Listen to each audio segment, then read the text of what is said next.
Señores congresistas, el siguiente punto tiene que ver con el orden del cronograma. El pedido que ha hecho el señor congresista Gilbert Violeta es que se priorice el debate de las reformas constitucionales. Señor congresista Violeta, yo creo que ya no hay necesidad de poner al voto porque ya prácticamente en la orden del día tenemos 2 reformas constitucionales en la de hoy. Y para el día de mañana y lo que alcance en el tiempo entrarían las otras 2 reformas constitucionales. Las 4 reformas constitucionales estarían entrando entre hoy, mañana y vamos a ver cómo nos va con el debate, pero las 4 estarían priorizadas ya. Congresista Violeta.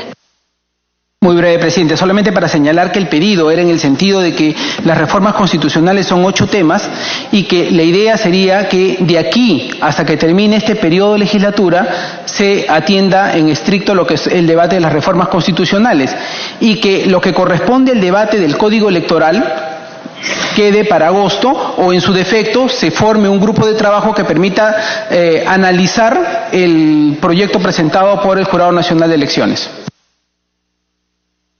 Congresista Mulder, sobre el punto sobre del cronograma. Puede haber un problema, Presidenta, en función de lo que van a ser las modificaciones constitucionales, puesto que ellas, de acuerdo al artículo 206, se hacen con 2 legislaturas ordinarias sucesivas. Y en el cronograma se están poniendo proyectos que van hasta, usted acaba de señalar, hasta la primera semana de julio. Sin embargo, julio ya no es periodo anual de sesiones ordinarios, porque vence el 15 de junio.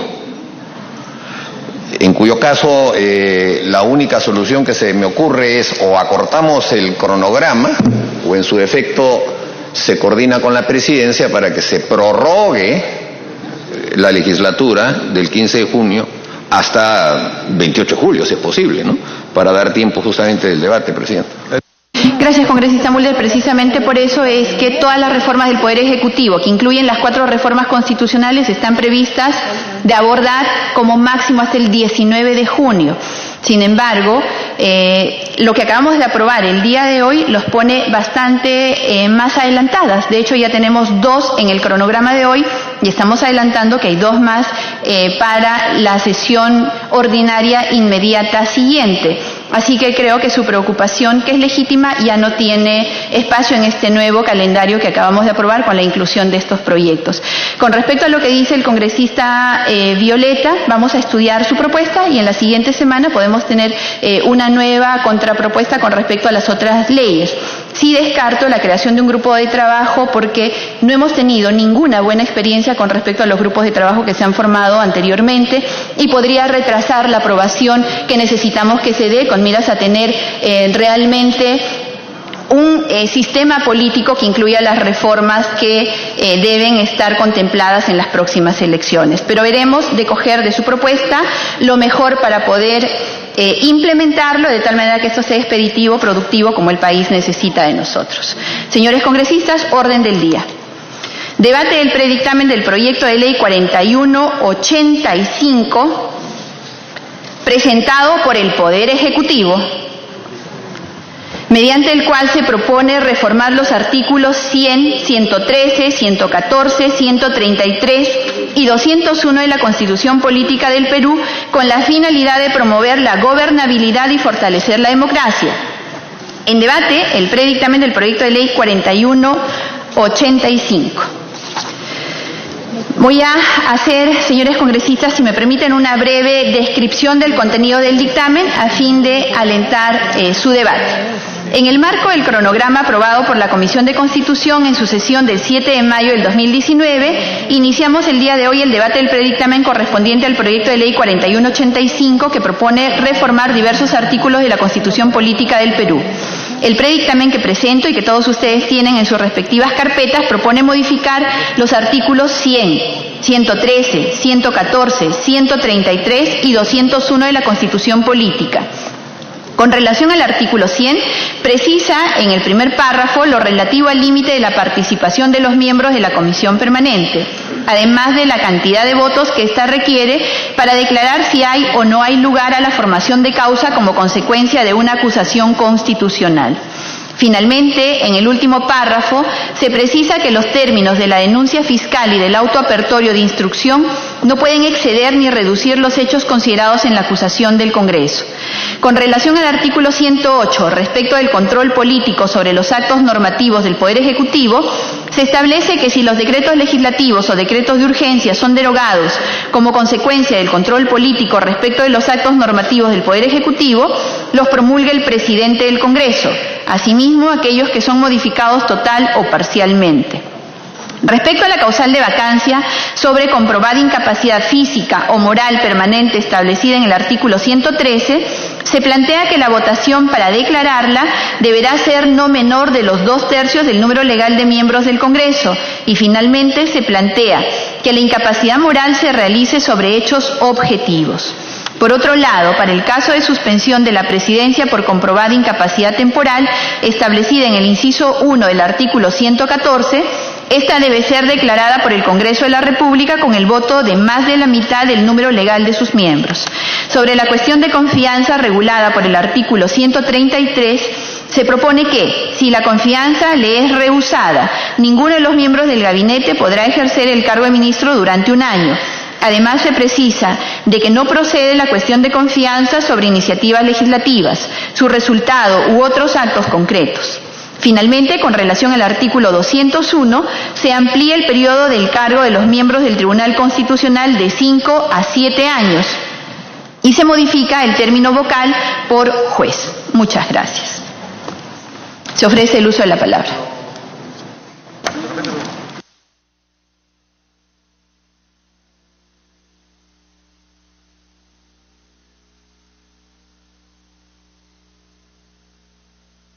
Congresista Meléndez, perdón, congresista Müller. Y el 108. Y el 133. Ah, y el 133. No, acá hay como 10. Congresista Meléndez. Gracias, presidente. Presidenta, la verdad que discutir un dictamen que ha sido llegado a última hora siempre tiene sus complicaciones. Sin embargo, hemos podido observar, presidenta, algunos temas que para nosotros son prioritarios. ¿A qué se refiere con última hora, congresista Meléndez? Del predictamen. El dictamen ha sido enviado con el tiempo reglamentario a todos los congresistas. Es el proyecto 4185. Sí. Presidenta, claramente se ve que el dictamen está rompiendo el equilibrio de poder, presidenta. Y la verdad que no hemos tomado en cuenta el último referéndum donde que la población, presidenta, ha votado en contra de la bicameralidad. Y por una razón, presidenta, porque precisamente se había agregado el tema de la cuestión de confianza que el Tribunal Constitucional lo ha rechazado. Y nuevamente volvemos a cometer el mismo error, presidenta. Yo quisiera citar lo que dice la fundamentación del Tribunal Constitucional y señala, presidenta, si la cuestión de confianza es entendida como una facultad del Poder Ejecutivo, cuya finalidad esencial es servir de contrapeso a la potestad del Congreso de hacer políticamente responsable a los ministros mediante la moción de censura, las restricciones a dicha facultad introducidas por la norma impugnada vulnerarían el principio de balance entre poderes, que es un rasgo de identidad de nuestra forma de gobierno, el cual no puede ser alterado ni aún vía reforma constitucional. Aquí es importante, presidenta, que no puede ser alterado ni aún vía reforma constitucional sin quebrantar la separación de poderes, artículo 43 de la Constitución. Entonces, presidenta, si bien es cierto el tribunal ha sentenciado respecto al reglamento del Congreso, también señala que esto tiene un efecto a nivel constitucional y sin embargo, nuevamente en el predictamen se está volviendo a colocar este artículo, presidenta, que evidentemente rompe el equilibrio de poderes. ¿Cuál es? Esta es la primera intervención, presidenta. Gracias. Gracias, congresista Meléndez. Congresista Glave. Gracias, Presidenta. Presidenta, la propuesta que nos está alcanzando, a diferencia de la propuesta con la que no estábamos de acuerdo, de fortalecer el presidencialismo dentro del marco constitucional, que era la propuesta que venía, y de hecho el Nuevo Perú ha declarado abiertamente que no está de acuerdo con entregar aún más poder al presidente, tampoco estamos de acuerdo con que haya un cambio en el equilibrio de poderes entre el Parlamento y el Ejecutivo y que se pase a un fortalecimiento del poder del Parlamento. Es decir, hoy día ya el Parlamento tiene bastante poder dentro del esquema de división de poderes y con esta propuesta de modificación constitucional estaríamos entregando más poder al Parlamento. ¿A qué nos referimos? Artículo 100, por ejemplo. Colegas, el artículo 100 plantea el tema de la inhabilitación de determinados funcionarios, y aquí, por ejemplo, estamos planteando, Presidenta, que a diferencia de antes, que para poder declarar si hay lugar o no al tema de la inhabilitación o levantamiento de inmunidad teníamos que tener 3/4 de parlamentarios votando. Ahora se está planteando que sea simplemente con la mitad más 1. Es decir, estamos bajando la valla de consenso dentro del Parlamento para poder tomar una decisión sobre inhabilitación de algún funcionario. Entonces, en ese punto, nosotros no estaríamos de acuerdo. Asimismo, Presidenta, ese artículo 100, cuando ya discutimos la reforma de la bicameralidad, si usted recuerda, el Nuevo Perú presentó un dictamen en minoría. Dentro de los temas del dictamen en minoría, precisamos precisamente el artículo 100. ¿En qué sentido?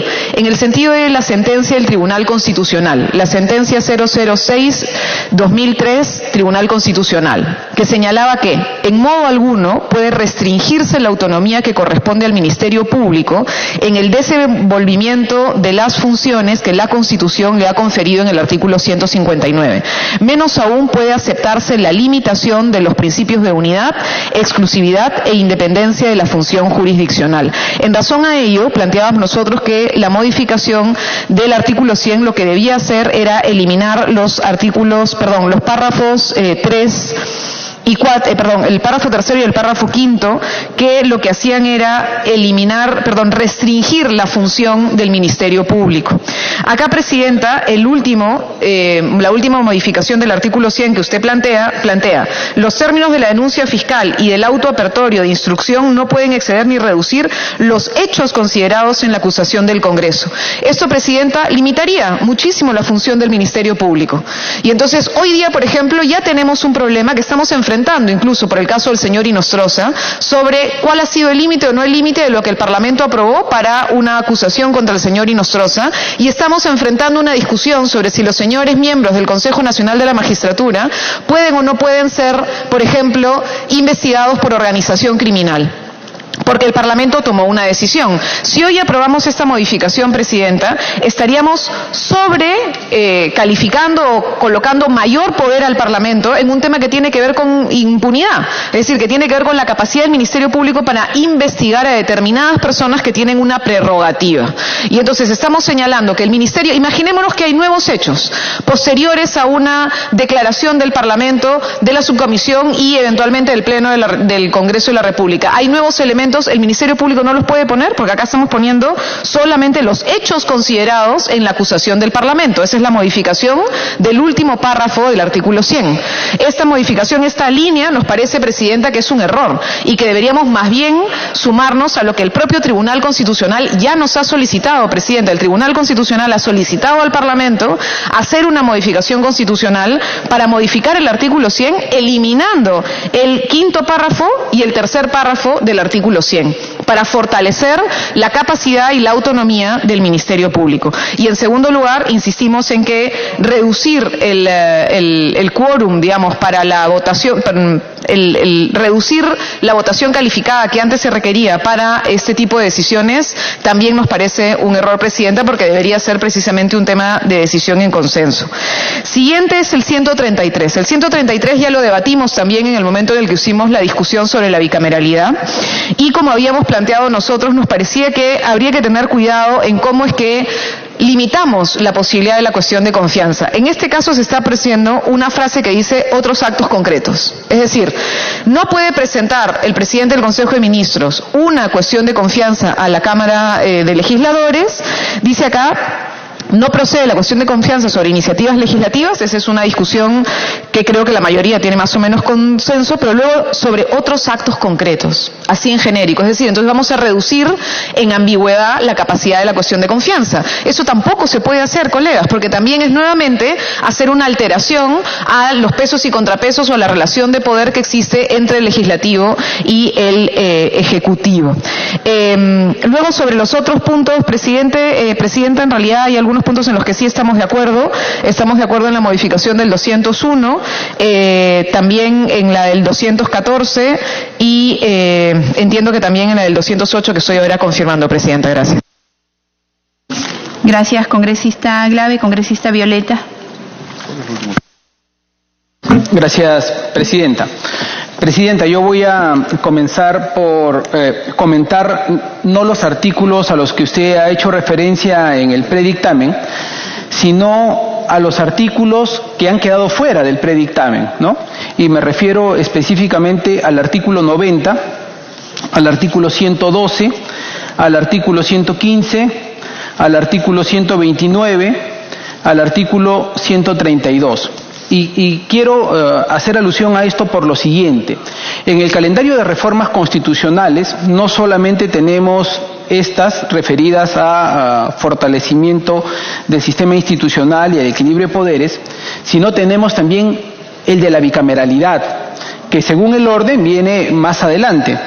Y digo esto porque el hecho de que no toquemos en este momento, debo entender, por lo menos para darle el beneficio de la duda y de buena fe al predictamen, que no se esté abordando el artículo 90 en este predictamen, debo entender porque se va a abordar en la discusión sobre la bicameralidad. Me imagino que también como sobre los aspectos vinculados a la cuestión de confianza. En ese sentido, lo que quiero dejar a salvo es que me parece sí apropiado que el Ejecutivo haya planteado la necesidad de reformar dicho artículo, ¿no? Más allá de que no se refiere a la bicameralidad. Pero, por ejemplo, uno de los aspectos que está quedando fuera y que ha sido más o menos recogido positivamente por muchos analistas es que el número de integrantes del Parlamento, ya sea unicameral o bicameral, no sea un número fijo determinado en la propia Constitución, sino sea un número de representación equivalente a un número determinado de ciudadanos que lo defina la misma ley. Por ejemplo, cada 150.000 ciudadanos, un representante, ¿no es cierto? Entonces, lo que decía el artículo 90 en la propuesta del Ejecutivo era que la ley determine el número de miembros del Congreso según su población electoral. Esta idea a mí me parece positiva, solo que no se está recogiendo en el predictamen. Tendríamos que dejarlo a salvo para después tomarlo en cuenta en el dictamen sobre bicameralidad. Pido una interrupción la congresista Alcorta, si lo permite, Presidenta. Gracias, presidente. Gracias, congresista. Rápidamente. Me parece bien la propuesta. Simplemente que yo le añadiría que ninguna región puede tener menos 2 representantes, nada más. Mínimo 2 representantes. Gracias. Bueno, eso será precisamente parte de ese debate que en su oportunidad se tenga. Otro aspecto vinculado al artículo 112 que tampoco está recogido en el predictamen que tenemos a consideración. Dice: no podrá ser elegido presidente, y esto es una incorporación en el proyecto de reforma planteado por el Ejecutivo, señala, no podrá ser elegido presidente de la República de manera inmediata el ciudadano que bajo cualquier título hubiere ejercido la presidencia. Esta prohibición no alcanza al vicepresidente cuando ha ejercido por lo menos 4 meses en el último año de mandato. Este texto de este párrafo que se está incorporando, que a mí me parece que sí tendría que recogerse, coincide con el proyecto del congresista Edmundo del Águila, que también es de reforma constitucional y que precisamente despeja las dudas sobre una circunstancia política que ha acontecido en este régimen, es decir, el supuesto en el cual un vicepresidente asume la presidencia por sucesión constitucional y se generan las dudas si es que ese vicepresidente luego puede postularse al cargo de presidente o no en el mandato inmediatamente sucesivo. Lo que ha planteado el Ejecutivo a mí me parece que sencillamente resuelve la discusión, porque lo que está diciendo el Ejecutivo es que un vicepresidente en funciones no puede postularse al cargo de presidente. Concuerda además con una voluntad del Parlamento y lo reconoce el propio Ejecutivo contenido en la modificación de este artículo 112. Así es que, Presidenta, lo que creo que hay que hacer es chapar la flor e incorporar la propuesta hecha por el propio Ejecutivo acumulando la propuesta del congresista Edmundo del Águila y reformar el artículo 112, porque en esto creo que tendría que haber consenso. Pide otra interrupción el congresista García Belaúnde y luego la congresista Corta. Interrupción, congresista. Presidente, en el mismo sentido, en la constituyente del año 79 se colocó un artículo transitorio que decía que cualquier ciudadano que haya ejercido el cargo de presidente de la República con cualquier título 2 años antes de las elecciones no puede postular. Yo creo que eso hay que recogerlo, porque por ejemplo, acá el señor Paniagua ejerció el cargo de presidente de la República sin ser vicepresidente, pero le ejerció el cargo de presidente. Entonces hay que colocar esa prohibición.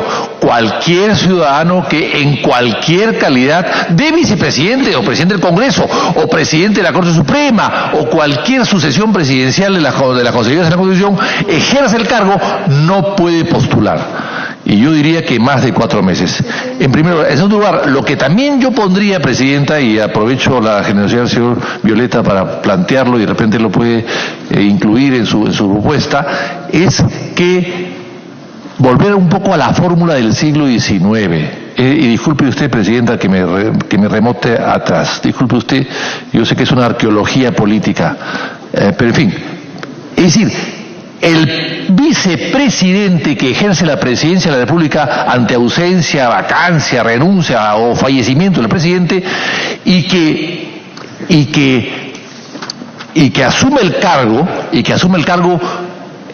en un periodo tan largo como el que tenemos actualmente, convoque elecciones. O sea, yo creo que el vicepresidente que asume el cargo debe convocar elecciones al año siguiente.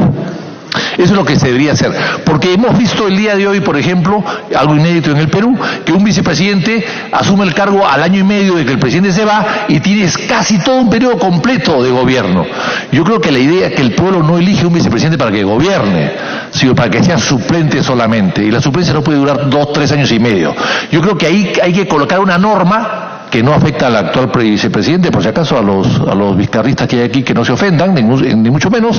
Se trata de decir, señores, a partir de 2021, vicepresidente que ejerza el cargo de presidente por renuncia, vacancia, etcétera, convoquen los años siguientes a elecciones, porque no puede ser que gobierne 3 años y medio, puede gobernar 4, hasta 5, de repente 5, 4 y medio.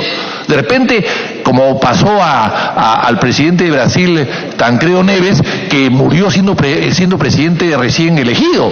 O sea, al final el vicepresidente gobierna 5 o 4 años. Yo creo que eso no es la idea, es un poco cambiar la voluntad del electorado. Yo creo que el vicepresidente debe convocar en 1 año, a más tardar, elecciones y entregar el poder al nuevo mandatario. Gracias, congresista. Congresista Alcorta. Gracias, presidente. Bueno, en el caso del presidente Temer, se acuerda de Dilma Rousseff, ha terminado preso Temer. En lo personal no estoy de acuerdo con la propuesta de la 112, presidente, porque acá dice, no podrá ser elegido presidente de la República de manera inmediata el ciudadano que bajo cualquier título hubiera ejercido presidencia. Esta prohibición no alcanza al vicepresidente cuando haya ejercido por lo menos en 4 meses el último año. Yo creo que en ninguna circunstancia. En 4 meses, en 1 mes, puede pasar cualquier cosa en el país. Entonces yo creo que bajo ninguna circunstancia para el presidente, vicepresidentes, pero sin embargo es una circunstancia muy particular, esto nos deja enseñanzas, pero bajo ninguna circunstancia, cualquiera de los 2 o 3 presidentes que hayan ejercido el poder bajo cualquier ciudad no podrán ser candidatos a la presidencia en las siguientes elecciones, aunque haya sido por 1 mes, no hay forma. Es una posición personal. Gracias, presidente. Congresista Edmundo del Águila, por excepción, y además porque tiene un proyecto de ley que está vinculado al tema. Gracias, presidente. Aprovecho la intervención del congresista Violeta para poder explicar un poco el tenor y la sustancia y consistencia del proyecto que presenté. Un poco, ¿perdón? Sí, referido al tema que estamos hablando. Sí, de no reelección. Fíjese, para evitar, primero que el proyecto fue presentado en una coyuntura distinta a la que vimos el día de hoy. Fue presentado en un momento en el cual nadie empezaba en el tema de la reelección, pero creo yo, como sobreviviente de la década del 90, en los cuales aparecía este famoso término de la interpretación auténtica, quise adelantarme a los hechos para evitar precisamente todas esas experiencias que al que sabe leer la historia le dejan, creo yo, una enseñanza, y esa es la enseñanza que quiero plasmar en ese proyecto 3308 presentado en el año 2018. ¿Qué es lo que dice el artículo 112 de la Constitución? Dice que no hay reelección inmediata, pero lamentablemente no desarrolla los alcances, no precisa los diferentes escenarios que podrían abarcar o considerarse para una aplicación de la prohibición. Es por eso que el proyecto de mención presentado básicamente postula 5 puntos que me gustaría leerlos para que puedan quedar claros. Dice el artículo 112, ¿no? El mandato presidencial es de 5 años y no hay reelección inmediata. Ahí van los 4 supuestos. El primero, quien esté ejerciendo el cargo de presidente de la República bajo cualquier circunstancia legal. El segundo, quien fue vacado por las causales 2, 3, 4 y 5 contempladas en el artículo 113 de la Constitución Política del Perú. Tercero, quien se encuentre suspendido en el ejercicio de la presidencia de la República por las causales 1 y 2 del artículo 114 de la Constitución Política del Perú. Y cuarto, el vicepresidente de la República o presidente del Congreso de la República que esté ejerciendo en forma temporal o permanente el cargo y funciones de presidente de la República en aplicación del artículo 115 de la Constitución Política del Perú. Ese sería el resumen del proyecto de ley 3308 presentado ante la Comisión de Constitución el año pasado. No sé, presidente, si me permite aprovechar el informe, este proyecto, para poder a su vez también hacer el alcance de otros 2 proyectos más que están relacionados, no con el tema, pero sí con la reforma política que hoy en día estamos discutiendo, que es el proyecto de ley 3877, también presentado en el año 2018, en la cual, en resumen, lo que dice es modifica el artículo 23 de la ley número 28094, Ley de Organizaciones Políticas. ¿Qué es lo que sucede, presidente? En el último proceso electoral municipal, en los internos, es decir, en los partidos políticos, hubieron candidatos que postularon a la interna en un movimiento o partido político. Sin embargo, al perder la elección, se fueron a postular por otros movimientos o partidos políticos. O sea, yo postulo hoy en día por mi agrupación, pierdo la elección interna y al perder la elección interna voy y postulo en otro movimiento o partidos políticos. Entonces, este proyecto de ley de municipales y puede pasar en presidenciales y congresales. Tenemos 24 partidos inscritos en el Jurado Nacional de Elecciones y finalmente eso se puede convertir en un mercado persa. Evitemos pues esto, es por eso que he presentado el proyecto 3877 en el cual regula y dice aquel que ha postulado en las internas en un partido político ya no puede postular dentro de ese mismo proceso electoral en otro partido político. Y finalmente, el tercer proyecto de ley, que es el 1866-2017, ¿a dónde apunta? Hoy en día los partidos políticos reciben una cuota de financiamiento que básicamente están dirigidos para temas administrativos y de capacitación. Pero permítame contarle una experiencia, señora Presidente. Los partidos políticos que realizamos elecciones internas muchas veces sufrimos para realizar las elecciones internas, entre otras cosas por un tema de presupuesto. Creo yo que para poder realizar unas elecciones internas, y basta recordar, el Poder Ejecutivo para realizar el referéndum se gastó 150 millones de soles. Bueno, realizar unas elecciones internas al interior de un partido político también demanda y exige recursos. Es por eso que se ha presentado este proyecto de ley con la posibilidad de que el financiamiento recibido por el Estado hacia los partidos políticos contemple una partida o un porcentaje para poder llevar adelante las elecciones internas. Eso es todo, presidente. Muy amable. Gracias, congresista del Águila. Congresista, sí. Antes de que continúe, congresista Violeta, que usted esté en el uso de la palabra, les voy a pedir a los señores congresistas que tienen propuesta concreta de modificación del dictamen o aporte al dictamen, lo empiecen a alcanzar también por escrito, por favor, a fin de ya empezar a trabajar en el dictamen que está presentado en la presentación que está en el ecran al frente. Congresista Violeta. Gracias, Presidenta. Presidenta, me parece muy oportuna los comentarios de los colegas, y particularmente en el caso del congresista García Belaunde, porque no hay reforma constitucional si no hay historia de reformas constitucionales que tengan que que tengan que venir a colación, ¿no? Y yo creo que efectivamente es bien apropiada en referencia al artículo 112, que efectivamente cuando se presentan los supuestos de los vicepresidentes que asumen la presidencia, no se debería regular el periodo a efectos de la convocatoria de elecciones a la que debería estar obligado a realizarse, de tal suerte de que no sea sencillamente un plazo absolutamente abierto.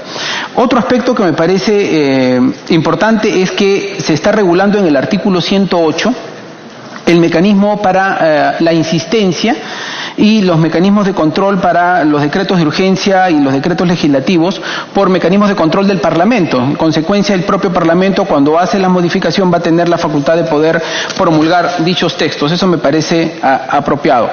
En relación a los otros dos artículos que están quedando fuera, uno es el artículo 115 y el otro es el 132, los dos referidos más o menos a la misma cosa, que es el voto de confianza y la investidura. Aquí, Presidente, además, eso ha sido una discusión que tuvimos a propósito del tema de la bicameralidad. El congresista García Belaúnde precisamente había propuesto que se diferencie la investidura del gabinete respecto del voto de confianza o la cuestión de confianza que se produce en momentos distintos. Porque la verdad es que el voto de investidura es una suerte de una formalidad. Es muy difícil que el voto de investidura no se dé a un parlamento, porque es imposible no darle, entre comillas, la confianza cuando el parlamento apenas se está inaugurando en funciones, ¿no? Está apenas instalándose en funciones. Por lo tanto, una cosa no debería computar con la otra y deberíamos diferenciar dichas figuras, la de la investidura respecto del voto o la cuestión de confianza. Y eso está referido. Una segunda interrupción pide el congresista García Belaúnde. Tiene la interrupción. Con su generosidad, presidente Arana, pido una interrupción.